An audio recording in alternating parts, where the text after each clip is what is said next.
The Denver Broncos are hosting two of the top three edge rushers for pre-draft top 30 visits. Could that possibly indicate that they are indeed going in a different direction than quarterback in 2024? If we come over here and take a look at these recent reports, the Broncos have already had a visit pre-draft with UCLA edge rusher Laiatu Latu. They hosted him on Tuesday, and they are also set to have a meeting with Jared Verse, the edge rusher out of Florida State. The Broncos have met with these two players, or they're going to meet with Verse, and these players really are the cream of the crop in the edge rush class, along with Dallas Turner out of Alabama. I feel like right now, the highest ceiling player is Laiatu Latu, but he is also the player that has quite a bit of question marks surrounding his health. Last year, with UCLA, he totaled 13 total sacks and led the FBS with 21.5 tackles for loss, added 2 forced fumbles and a pair of interceptions across 12 starts. He earned a stellar 96.3 grade from Pro Football Focus, the highest amongst all college pass rushers. So, clearly, the physical talent is there with Laiatu Latu. I love his tape. I really do, but the medicals are a bit concerning. He missed 2021 and 2020 with a serious neck injury.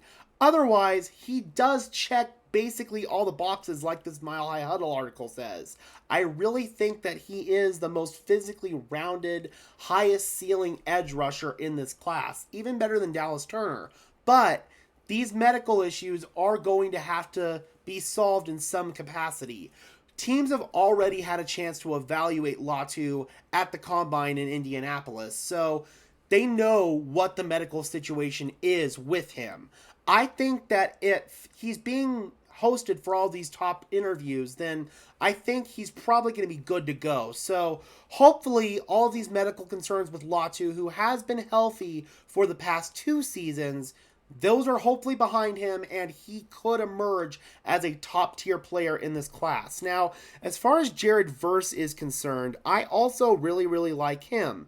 6'4", 254 pounds, 29.5 tackles for loss across 25 games, 89 total tackles, 18 sacks, 1 forced fumble, and 1 recovery. This past year at Florida State, 41 total tackles, 12.5 TFLs, 9 sacks, and a forced fumble. So, again, if the Broncos do indeed go in the direction of edge rusher in 2024, if they were to end up with Laiatu Latu or Jared Verse, they are definitely getting a really good player, and a player who would be a number 1 edge rusher amongst guys such as Baron Browning, Jonathan Cooper, and Nick Benito in our current edge rush room, who are really good young pass rushers in their own right, but these two guys really are on a different level. However, again, there is the question mark, are the Denver Broncos really willing to punt on quarterback in 2024? The argument can certainly be made that this team needs to add talent to their roster, which I certainly agree with, but for me, this might actually be the best chance the Broncos have to add a quarterback. The Broncos have a head coach in Sean Payton who is prone to overachieving. Has Payton really accepted the Broncos losing games in 2024? I'm not saying that intentionally Payton would lose games, but the result of the roster just being torn down to its studs, I think Sean Payton is going to go out there and legitimately try to win every single game next year. And if that's the case, the Broncos might end up out of position to get a top quarterback like the fan base hopes that they will in 2025 if they do indeed punt in 2024. I just think that right now this might be the Broncos' best shot to be in striking distance to maybe trade up. A lot of reports have come out saying the Broncos are still going to try to pour almost every resource that they have outside of Pat Surtain to trade up to get a quarterback, one of the top 4 who may fall down a little bit. That's the best case scenario. The more likely scenario, though, is the Broncos end up with somebody like Bo Nix or Michael Penix Jr. in a trade-down scenario. If they love the guy at 12, then I could see them taking a quarterback at 12. But otherwise, I really do feel like it's going to be a trade-down scenario for the Broncos. If they can't trade up, they're going to trade down and end up with Bo Nix or Michael Penix Jr. I hope it's Bo Nix personally. I think Bo Nix really fits a Sean Payton offense quite well. I think that his ability to operate in the quick game is what Sean Payton wants in a quarterback. His processing, there have been some reports out there questioning it, but that's not what I see on film at all. I see a guy who processes really well pre and post snap at the line of scrimmage. And granted, it was in a limited Oregon offense, but that same limited Oregon offense has skewed my evaluations of other players before, most notably Justin Herbert. So, to do with that what you will, I think it's going to end up being Bo Nix, most likely. The Broncos end up taking in the first round, but you never know, man. If they do feel like a guy like a Jared Verse or a Liatu Latu gives them that next level that they need on their defensive line, then wouldn't be surprised at all if that's the direction that they go in. I'm curious, Broncos country, if you were sitting in the GM's chair, in George Payton's chair, would you be more tempted to go the edge rush route or the quarterback route?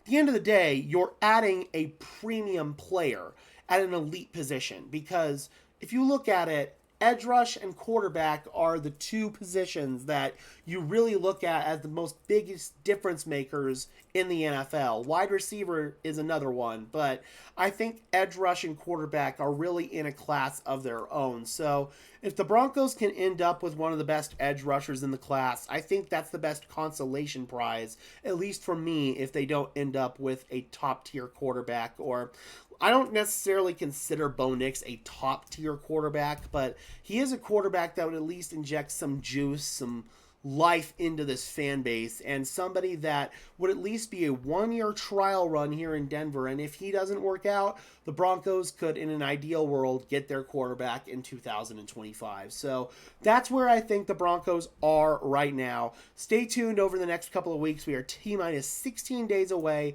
from the NFL draft. I'm be pumping out a lot of draft content. I apologize for the lack of content here on the channel over these last few weeks. I've been going through some personal stuff. I know some of it has been out on the channel, but yeah, guys, I really do apologize for the lack of content over the last couple of weeks. Things have started to settle down a little bit in my personal life, so I'm finally trying to get back to being consistent with my content, back how we were several months ago, 3-4 videos a day. I really want to get back on the ball with this, because this is my dream, this is my passion, this is what I want to do for the rest of my life. So I really appreciate each and every single one of you who has stuck with me over these last couple of months. Thank you so much, guys, and I promise that I will be bringing more content consistently on this channel. Alright guys, be sure to leave a like on this video, as well as subscribe and ring the bell so these videos appear in your notification feed so you don't miss whenever we upload. I would really appreciate it, guys. It helps tell YouTube's algorithm as well to push us out, and helps us get seen by more members of Broncos country just like you and me, and really helps us grow the channel.